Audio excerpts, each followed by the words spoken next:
২৪ নিউজে আপনাকে স্বাগত। দেখে নেওয়া যাক এখনকার সবথেকে বড় খবর। পুলিশের বিরুদ্ধে সাধারণ মানুষের অভিযোগ জানানোর জন্য ৪ সদস্যের কমিটি গঠন করল রাজ্য। পুলিশের বিরুদ্ধে সাধারণ মানুষ যেকোনো অভিযোগ জানাতে পারবেন এই কমিটির কাছে। পুলিশের বিরুদ্ধে সাধারণ মানুষের অভিযোগের প্রচুর।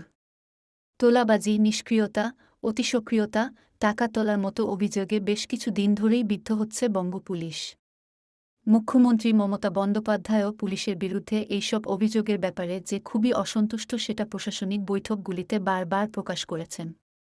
সম্প্রতি পুলিশের হকারদের থেকে চাঁদা তোলার একটি বিষয় সামনে আসে, যা নিয়ে নবান্নের এক প্রশাসনিক বৈঠকে মুখ্যমন্ত্রী অসন্তোষ প্রকাশ করেন। মানুষের সঙ্গে খারাপ ব্যবহার করারও বেশ কিছু অভিযোগের ব্যাপারেও তীব্র অসন্তোষ প্রকাশ করেন মুখ্যমন্ত্রী। এইসব কারণেই এবার পুলিশের বিরুদ্ধে সাধারণ মানুষের অভিযোগ জানানোর জন্য ৪ সদস্যের কমিটি গড়ল রাজ্য। নবান্ন সূত্রে জানা গিয়েছে, কমিটির নেতৃত্বে থাকবেন হাইকোর্টের অবসরপ্রাপ্ত বিচারপতি অসীম রায়। কমিটিতে কলকাতার পুলিশ কমিশনার, রাজ্য পুলিশের ডিজি, রাজ্যের স্বরাষ্ট্র সচিবকে রাখা হয়েছে।